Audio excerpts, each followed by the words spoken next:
There's been times that we've had to hold as not severe calls in case all of those more severe calls do end up happening. A nationwide shortage is spreading EMS workers thin, and it means everyone who calls an ambulance can't get one right away. Alexa Liacco sat down with a group of young volunteers stepping up to make sure that changes.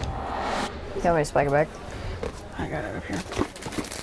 Getting ready for a day of work here is a family affair.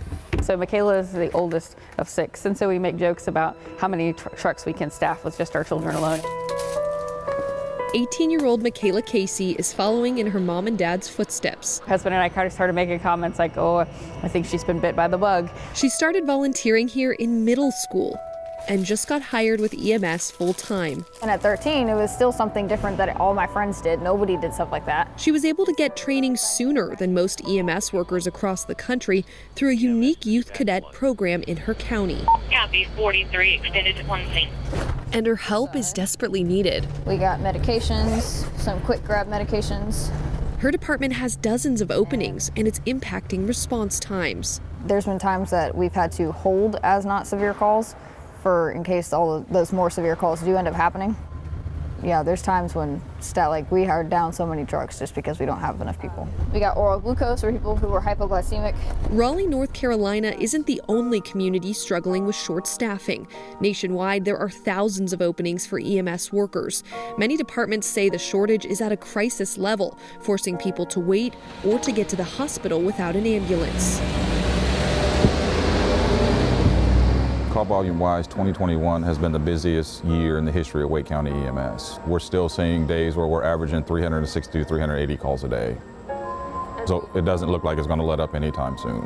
Brian Brooks runs community outreach for Wake County, North Carolina EMS. He says the staffing shortages started long before COVID, but the pandemic only made it worse. So pay does have a lot to do with it. The workload, certainly over the summer with COVID, people are coming to work, for 12, 14 hours and running 14, 15 calls, and COVID has revealed to a lot of people it's not worth it. Departments across the country have been turning to high schoolers to fill their staffing gaps, but what's different here? The summer camps and cadet program are open to middle schoolers too because the need is so great. This one's got our bandaging stuff, some tourniquets for severe bleeding. The students in training assist other staff on the ambulance. We know for a fact that there are kids that miss this opportunity because they never thought that this was an option. Michaela knows the shortage may make the start of her career more stressful, but the reward is worth it. We're not here to fight being short-staffed. That's not our job. Our job is to go out and help people. And while her mom can't stop being, a mom, Because you worry about what they're going to see and what they're going to hear. She's proud that her daughter is taking on the mission to help. I think the job period has just made me grow as a person, and it will continue to make me grow. For The Race, I'm Alexa Liacco. After the break, we sit down with chaplains who have been helping doctors cope during this pandemic. We all feel like we're a prize fighter with our hands tied behind our back.